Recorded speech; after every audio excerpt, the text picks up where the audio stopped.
தேங்காய் அரைச்ச மீன் குழம்பு பண்ணலாமா? இதுக்கு ஃபஸ்ட்டு 250 கிராம்ஸ் ஆஃப் மீன் எடுத்துக்கோங்க. அதுக்கப்புறம் ஒரு பேனில் ஆயில் சேர்த்து அதில் ஜிஞ்சர் அண்ட் கார்லிக் சாப் பண்ணி நல்லா வதக்கி விட்டுக்கோங்க. அது நல்லா வதங்கின பிறகு அது கூட மஞ்சத்தூள், மிளகாத்தூள், தனியாத்தூள் இதெல்லாம் சேர்த்து நல்லா வதக்கி விட்டுட்டு 1/2 கப் ஆஃப் துருவன தேங்காவும் சேர்த்துக்கோங்க.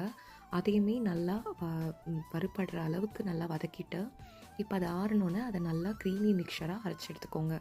இன்னொரு பேனில் எண்ணெய் சேர்த்து கடுகு, வெந்தயம், கருவேப்பிலை, வெங்காயம், பச்சை மிளகாய் இதெல்லாம் உப்பு சேர்த்து நல்லா வதக்கி விட்டுக்கோங்க.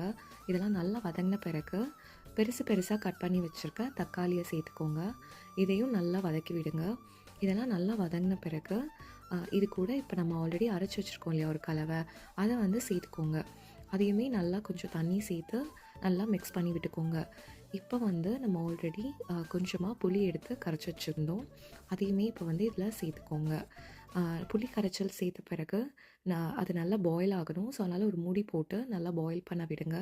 இது நல்லா எல்லாமே வெந்து வந்ததும் இப்போ ஆல்ரெடி எடுத்து வச்சுருக்க ஃபிஷ் பீசஸை ஆட் பண்ணிக்கோங்க. ஃபிஷ் வேகிறதுக்கு மூடி போட்டு நல்லா ஒரு 10 மினிட்ஸ் டைம் கொடுங்க. ஃபிஷ் நல்லா வெந்த பிறகு ஃபைனலி கருவேப்பிலையும் எண்ணெயும் சேர்த்து அடுப்பை ஆஃப் பண்ணிடுங்க. அவ்வளோதாங்க, தேங்காய் அரைச்ச ஃபிஷ் கிரேவி இப்போ ரெடி ஆயிடுச்சு. இதை நீங்கள் பைப்பிங் ஹாட் ரைஸ் கூட வச்சு சாப்பிடலாம். டேஸ்ட் ரொம்ப சூப்பராக இருக்கும். கண்டிப்பாக ட்ரை பண்ணி பாருங்கள். இந்த ரெசிபி பிடிச்சிருந்துச்சுன்னா வீடியோவுக்கு லைக் பண்ணுங்கள். மறக்காமல் என்னோடய பேஜை சப்ஸ்கிரைப் பண்ணிக்கோங்க. தேங்க்ஸ் ஃபார் வாட்சிங்.